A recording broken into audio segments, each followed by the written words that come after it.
अस्सलामुअलैकुम वरहमतुल्लाहि वबरकातुहू। दोस्तों, आज हम बात करेंगे फ्यूचर कंटिन्यूअस की। देखिए, मैंने आपको कल एक बात बताई है कि फ्यूचर जो है इसमें कोई सर्टेनिटी नहीं होती, यानी फ्यूचर के लिए कोई गारंटी नहीं है। ये हमारे लिए हो भी सकता है और नहीं भी हो सकता। इसलिए फ्यूचर जो है ये उम्मीद पर कायम है, यानी हम कहते हैं कि ऐसा हम करेंगे, पर कोई गारंटी नहीं है। तो फ्यूचर सिंबल के बारे में जब हमने बात की है, तो उसमें मैंने आपको बताया है कि ये हमारा जो फ्यूचर सिंबल होता है, हम कहते हैं कि ये काम करेंगे हम फ्यूचर में। मसलन मैं गाड़ी चलाऊंगा यानी फ्यूचर में, मैं कल स्कूल जाऊंगा यानी फ्यूचर में, ठीक है। तो जब भी हम कहते हैं ना ये काम करेंगे, तो ये फ्यूचर सिंपल होता है, ठीक है। क्योंकि हर टेंस के चार चार सब टेंसेस होते हैं। प्रेजेंट के चार सब टाइप्स है, पास्ट के चार सब टाइप्स है, इसी तरह फ्यूचर के चार सब टाइप्स या टेंसेस भी कह सकते हैं आप।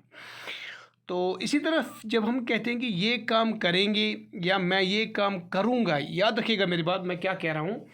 अगर मैं कहूँ कि मैं कल श्रीनगर जाऊँगा, तो ये फ्यूचर सिंपल है। लेकिन अगर मैं ये कहूँ कि मैं कल श्रीनगर जा रहा हूँगा, यानी मेरा ये मतलब मेरी ये नीयत है, ध्यान दीजिएगा, कि मुझे कल 2 बजे घर से निकलना है और 4 बजे मैं कहाँ पहुँचूँगा, श्रीनगर, ठीक है। तो इस दौरान मैं क्या कर रहा हूँगा, ट्रैवल कर रहा हूँगा।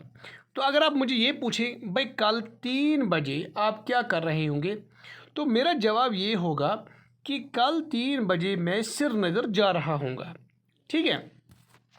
या इसी तरह मैं और एक एग्ज़ाम्पल आपको देता हूँ यहाँ पे, कि मान लीजिए मेरा एग्ज़ाम जो है वो कल 10 बजे शुरू होता है और मेरा एग्ज़ाम जो है वो 2 बजे तक है, ठीक है। यानी 2 बजे मेरा एग्ज़ाम ख़त्म होगा, 10 बजे वो शुरू होगा। तो आप कहेंगे भाई मुझे आपसे थोड़ा काम है, तो 12 बजे मुझे कल फ़ोन करना, ठीक है। तो मेरा जवाब क्या होगा, मेरा जवाब होगा कि भाई मैं नहीं कर सकता, क्योंकि कल 12 बजे, याद रखिएगा, कल 12 बजे मैं एग्ज़ाम दे रहा हूँगा। तो रहा हूँगा का मतलब क्या है कि कल इस समय काम जारी होगा, यानी कल इस टाइम ये काम जारी होगा, ठीक है। यानी मेरी ये नीयत है कि ये काम मैं कर रहा हूँगा इस टाइम, मगर कब, फ्यूचर में। तो इसको हम कहते हैं फ्यूचर कंटिन्यूअस। तो सिंपली आपको याद रखना है कि फ्यूचर कंटिन्यूअस वो एक एक्शन होती है जिसके बारे में हमारी ये नीयत होती है कि इस टाइम में ये काम जारी होगा, ठीक है। देखिए, मैंने यहाँ पे एक एग्जाम्पल दी है, फिर हम इसको पढ़ेंगे। याद रखिएगा, I will be singing a song, ठीक है, व्हेन यू कॉल मी। अब इसको देखिए पहले, ठीक है, इस वाले को अब देखिए, व्हेन यू कॉल मी, ये देखिए आप, व्हेन यू कॉल मी, ये क्या मानिए, जब आप मुझे फ़ोन करोगे तब क्या होगा। I will be singing a song, मैं एक गीत गा रहा हूँगा। रहा हूँगा का मतलब एक्शन जारी होगा, किस में, फ्यूचर में। रहा हूँगा, रहा हूँगा, ठीक है। ये देखिए आप, रहा हूँगा, ठीक है। तो जब आप मुझे फ़ोन करोगे, मैं एक गीत गा रहा हूँगा, तो मेरी ये नीयत है कि जब आप मुझे फ़ोन करोगे उस समय ये काम जारी होगा। तो सिंपली अगर मैं ये कहूँ कि मैं एक गीत गाऊंगा, वो फ्यूचर सिंपल होगा। मैं एक गीत गा रहा हूँगा, तो वो क्या है, वो फ्यूचर कंटिन्यूअस है, ठीक है। अब देखिए, अब हम आ जाएंगे इस डिस्क्रिप्शन पे। The future continuous tense refers to a verb tense which denotes that something will happen in the future and continue for an expected period of time, ठीक है। तो जैसे कि मैंने आपको बिल्कुल बताया है कि जब आप मुझे फ़ोन करेंगे, जब आप मुझे फ़ोन करेंगे, मैं एक गीत गा रहा हूँगा, तो मुझे पूरी उम्मीद है कि तब जाके ये एक्शन जारी होगी, ठीक है। तो इसी तरह she will be playing hockey, वो हॉकी खेल रहे होंगे, ठीक है, वो हॉकी खेल रही होगी, ठीक है, वो हॉकी खेल रही होगी। आपको खुद अंदाज़ा होगा कि कैसे ये फ्यूचर कंटिन्यूअस टेंस है। तो सिंपली आपको याद रखना होगा कि जब आपको ये नियत है कि ये एक्शन फ्यूचर में जारी होगी इस टाइम में। मुझे यहाँ पे एक बात याद आ गई, अब थोड़ा याद कीजिए, जब हमने पास्ट कंटिन्यूअस को किया था, पास्ट परफेक्ट को किया था और पास्ट परफेक्ट कंटिन्यूअस को किया था, इन तीनों को जब हमने किया, मैंने वहाँ पे एक पॉइंट लिखा था कि at some point of time, याद आया आपको? At some point of time. और फिर मैंने आपको बताया कि ये at some point of time क्या है। ये वो एक्शन होती है जो हमें present, past continuous, past perfect और पास्ट परफेक्ट कंटिन्यूअस एक्शन को समझने में मदद देता है। और ये एक्शन होती थी past simple action, past simple. मसलन मैं यहाँ पे एक एग्जांपल लेता हूँ, ठीक है? मैंने ये एग्जांपल आपको दी थी उस समय, when I reach the station, when I, ये मैं पास्ट परफेक्ट की बात करता हूँ, when I reach the station the train had left, ये मैंने आपको उस समय बताया है। The train had left, train जा चुकी थी। कब जा चुकी थी? अब तो पता होना चाहिए ना कब जा चुकी थी। When I reach the station, जब मैं स्टेशन पहुंचा। अब ये वाली एक्शन कौन है? ये तो पास्ट सिंपल है। और ये वाली एक्शन कौन है? ये पास्ट परफेक्ट है। तो पास्ट परफेक्ट को समझने के लिए कि ये एक्शन कब हुई है, उसके साथ होता है पास्ट सिंपल। इस तरह पास्ट कंटिन्यूअस के साथ होता है पास्ट सिंपल। लेकिन अब जब हमें फ्यूचर एक्शन को समझना होता है, चाहे वो फ्यूचर कंटिन्यूअस हो, फ्यूचर परफेक्ट हो या फ्यूचर परफेक्ट कंटिन्यूअस हो, इनके साथ भी उसी तरह एक एक्शन होती है, लेकिन वो एक्शन होती है प्रेजेंट सिंपल। याद रखिएगा, इनके साथ ये आप नोट करके रखिएगा कि फ्यूचर कंटिन्यूअस, फ्यूचर परफेक्ट और फ्यूचर परफेक्ट के साथ जो दूसरी एक्शन होती है at some point of time action वाली, जो समझने में मदद देती है कि कब ये एक्शन होनी है, तो वो एक्शन होती है प्रेजेंट सिंपल। ये आपको याद रखना होगा, या प्रेजेंट इंडेफिनिट भी आप कह सकते हैं, ठीक है? मसलन अगर I will be singing a song, ये क्या है? ये फ्यूचर कंटिन्यूअस है। तो ये कौन सी है? ये कौन सी है? व्हेन यू कॉल मी, ये है प्रेजेंट सिंपल, ठीक है? तो इसी के साथ आपको पता होना चाहिए कि जिस तरह हमने कल फ्यूचर सिंबल में शेल ऑक्सिलरी वर्ब इस्तेमाल किया, विल ऑक्सिलरी वर्ब इस्तेमाल किया, वैसा ही ऑक्सिलरी वर्ब जो है वो फ्यूचर कंटिन्यूअस में भी इस्तेमाल होता है। बिल्कुल, मतलब we can simply say that we use two auxiliary verb shall and will in future continuous tense. But यहाँ पे आपको और एक थोड़ी बात याद रखनी होगी, एक्स्ट्रा जो बात यहाँ पे है वो क्या है? इनके साथ, यानी इन दो के साथ बी होता है। यानी जहाँ पे शेल होगा वहाँ पे बी होगा, जहाँ पे विल होगा वहाँ पे बिल होगा, बी होगा। तो इन्हीं बी के साथ हमें इसी बी के साथ हमें ये पता चलता है कि ये कौन सा टेंस है। तो अगर सिंपली ऑक्सिलरी शेल और विल इस्तेमाल हुआ है तो फ्यूचर कंटिन्यू, फ्यूचर पर सिंपल, सॉरी फ्यूचर सिंपल। अगर शेल और विल के साथ बी भी होगा तो फ्यूचर कंटिन्यूअस टेंस। और याद रखिएगा, जैसे कि मैंने ये आपको बताया है कि किसके साथ इस्तेमाल होता है और ये किसके साथ इस्तेमाल होता है, ये मैंने आपको कल ही बताया है कि कैसे अगर थ्रेट हो, प्रॉमिस हो, फर्म डिटर्मिनेशन हो या वार्निंग हो, कैसे तब जाके इनकी जो प्लेस है वो इंटरचेंज हो जाती है। ये मैंने आपको कल ही बताया। अदरवाइज जैसा कि हमने यहाँ पे जो स्ट्रक्चर बनाया है ये नॉर्मल सेंटेंसेस के लिए है, ठीक है? तो उसके साथ साथ जैसे कि हमने कल बताया कि फ्यूचर सिंपल में फर्स्ट फॉर्म में इस वर्ब इस्तेमाल होती है, और कंटिन्यूस वाले टेंस में मैंने आपको पहले ही बताया है कि वहाँ पे verb plus V1 plus ING form इस्तेमाल होती है। क्योंकि ये मैंने भी ये मतलब बार बार मैंने आपको रिपीट किया है कि जब एक ही फॉर्म किसी टेंस में इस्तेमाल हुई हो वो सारे सब्जेक्ट्स के साथ होती है। क्योंकि यहाँ पे भी एक ही फॉर्म ऑफ वर्ब इस्तेमाल होता है, लिहाजा ये सारे सब्जेक्ट्स के साथ इस्तेमाल होती है। और इसके साथ साथ चूँकि एक ही फॉर्म है, लिहाजा ये अफर्मेटिव सेंटेंस में भी इस्तेमाल होगी, नेगेटिव में भी और इंट्रोगेटिव में भी, ठीक है? यहाँ पे हम स्ट्रक्चर को पहले देखेंगे, उसके बाद आगे बढ़ेंगे, ठीक है?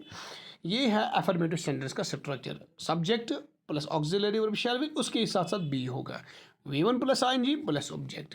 सो I shall be writing a letter, ये है कि कौन सा tense? Future continuous. She will be singing a song, अगर अब हमें टाइम भी मेंशन करना हो कि कब ये एक्शन होनी है, तब जाके हम इसको यहाँ पे प्रेजेंट सिंपल की एक्शन साथ लगा सकते हैं, ठीक है? अच्छा, आगे हम अगर नेगेटिव बनाना हो, चूँकि ये स्ट्रक्चर अब हमने शार्ट रखा है क्योंकि अब आप माहिर हुए होंगे इनको बनाने में। तो नेगेटिव को बनाना हो तो सिंपली ऑक्सिलरी और शैल या विल को ऐड करना होगा नॉट, तो ये बन जाएंगे नेगेटिव। आप बिल्कुल यहाँ पे देख सकते हैं। अगर इंटरगेटिव बनाना हो तो क्या हो, we have to interchange the place of subject and auxiliary verb. ये चलेगा यहाँ पे और ये चलेगा यहाँ पे। I shall be singing a song बन जाएगा, sorry, I shall be writing a letter, shall I be writing a letter. She will be singing a song, will she be singing a song. तो ये है future continuous tense. उम्मीद करते हैं कि इस टेंस को आपने अच्छी तरह से समझा होगा। अब हम यहाँ पे बात करेंगे फ्यूचर परफेक्ट की, फ्यूचर परफेक्ट जो है वो कहाँ पे इस्तेमाल होता है। ठीक है, देखिए अब वापस हमें फ्यूचर कंटिन्यूस पे जाना होगा। अभी हमने फ्यूचर कंटिन्यूस में क्या बताया आपको, हमने फ्यूचर कंटिन्यूस में आपको बताया है कि फ्यूचर कंटिन्यूस वो एक टेंस होता है जिसमें हमारी ये नियत होती है कि ये एक्शन कंटिन्यू होगी किस में, फ्यूचर में। ठीक है, मसलन मैंने अभी आपको बताया कि मेरा 2 बजे कल एग्ज़ाम चल रहा होगा। ठीक है, या जब आप मुझे फ़ोन करेंगे तो मैं एक गीत गा रहा हूँगा। लेकिन ये परफेक्ट है, यानी इसमें हमें ये उम्मीद होती है कि इस टाइम ये काम मुकम्मल हो चुका होगा। ठीक है, तो फ्यूचर और परफेक्ट, अभी तक तो फ्यूचर कंटिन्यूस यानी फ्यूचर में कंटिन्यू, लेकिन अब फ्यूचर परफेक्ट यानी फ्यूचर में ये काम मुकम्मल हुआ होगा। ठीक है, मान लीजिए मैं आपको जो मैंने एग्जाम्पल दी है उसी को मैं यहाँ पे रिपीट करूँ। मेरा जो एग्ज़ाम है वो 10 बजे शुरू होता है। ठीक है, और ये चलता है कितने बजे तक, 2 बजे तक। ठीक है, तो आप अब मुझे कह रहे हैं ये शुरू हुआ है 10 बजे, चलता है 2 बजे तक। अब मुझे आप कह रहे हैं कि सर कल मुझे 4 बजे मिलना। ठीक है, चूँकि एग्ज़ाम तो 10 बजे शुरू होगा, ख़त्म हो जाएगा 2 बजे। तो मैं जब आप मुझे बोल रहे हैं कि सर 4 बजे मिलना, मैं आपसे वापस कह रहा हूँ कि भाई कोई बात नहीं, मैं आपको 4 बजे में ज़रूर मिलूँगा, क्योंकि कल 4 बजे मैं अपना एग्ज़ाम मुकम्मल कर चुका हूँगा।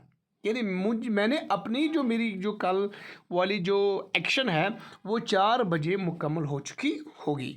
तो इसी तरह फ्यूचर परफेक्ट जो है, फ्यूचर परफेक्ट उस एक्शन को डिनोट करता है जिसके बारे में हमारा ये नियत होता है, या हमारा ये इरादा होता है कि ये काम इस टाइम मुकम्मल हो चुका होगा। एक एग्जाम्पल को हम लेते हैं तब जाके ये अच्छी तरह से समझ आ जाएगा। The movie will have ended by the time Riju returns from the college. अब देखिए रिजू जो है वो कॉलेज जा चुकी है। ठीक है, अब मेरा ये मैं मूवी देखने के लिए मुझे जाना है और मूवी 10 बजे शुरू हो जाएगी और ये चलेगी 3 बजे तक।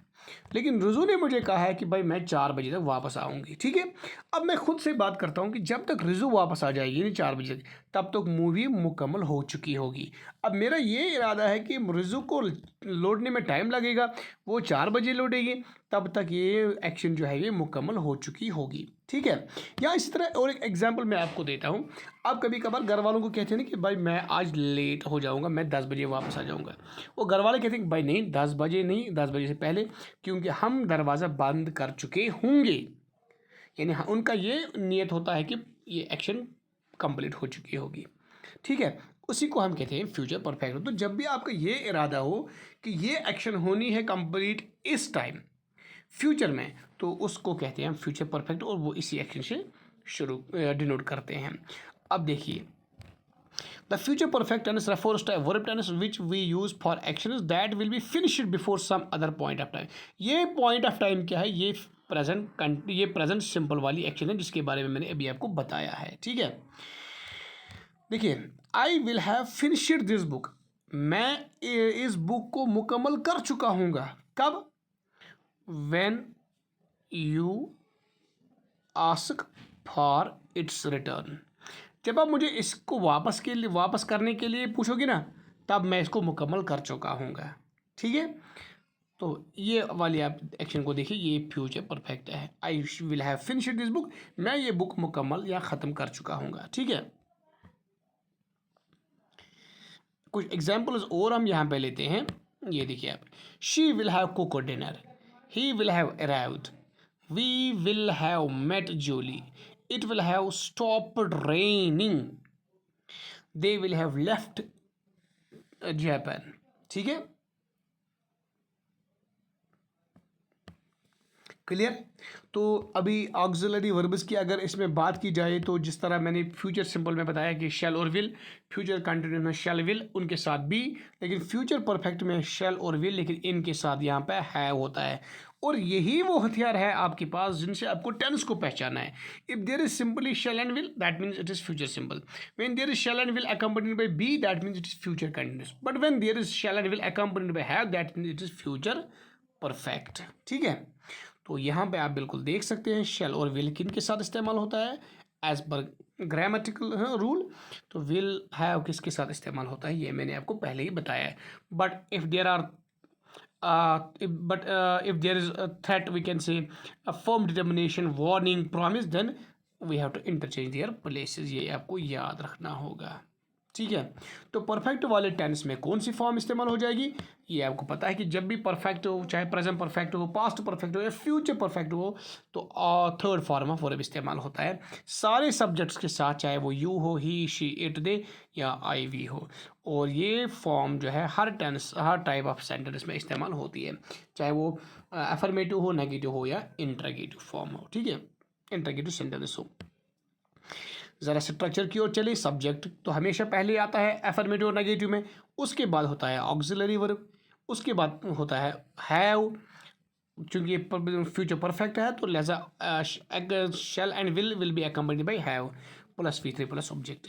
आई will have finished this book, she will have cooked dinner, he will have arrived. Clear, तो ये आपको देखना होगा यहाँ पे। तो अगर नेगेटिव को बनाना हो तो क्या करना होगा, simply we have to add not the auxiliaries which have been used। Clear, अगर नेगेटिव इंट्रोगेटिव को बनाना हो तो we have to put auxiliary verb in the beginning. I shall have finished this book, shall I have finished this book। ठीक है, I will have finished writing this book, will I have finished writing this book। Will you have started, एक minute, okay, will you have studied all the English verb tenses। clear, will she have graduated, असल में ये है she will have graduated, तो interrogative will she have graduated। तो ये आपको थोड़ा यहाँ पे देखना होगा कि कैसे ये हमें करने होते हैं, कैसे ऑक्सिलरी वर्ब्स को पहले लगा के इंट्रोगेटिव सेंटेंस को बनाना होता है। ठीक है, तो मुझे उम्मीद है क्योंकि ये अब उतना ज़्यादा मुश्किल नहीं है, आपने स्ट्रक्चर को, हर स्ट्रक्चर को देखा यहाँ तक। अभी आपने लगभग 10 टेंसेस का स्ट्रक्चर आपने देखा, कैसे ऑक्सिलरी कहाँ पे इस्तेमाल होता है, नेगेटिव को बनाना हो तो क्या करना पड़ता है, इंट्रोगेटिव को बनाना हो तो क्या करना पड़ता है, एफर्मेटिव का स्ट्रक्चर कैसा होता है। ठीक है, तो ये आपने सारा कुछ समझा है, इसलिए मैं यहाँ पे थोड़ी जल्दी मैंने की है ताकि आपका टाइम भी बच जाए। ठीक है, तो अभी हमारे पास रह गया है फ्यूचर परफेक्ट कंटिन्यूअस टेंस। तो उसके बाद उसके बारे में हम इंशाल्लाह ताला कल बात करेंगे। तो कोई भी कन्फ्यूजन अगर आपको है, आप मुझे फ़ोन भी कर सकते हैं या आप मुझे चैट बॉक्स में मैसेज भी ड्रॉप कर सकते हैं या आप डायरेक्टली मुझे व्हाट्सएप पे मैसेज कर सकते हैं। तो आज के लिए इतना ही, अल्लाह हाफिज़।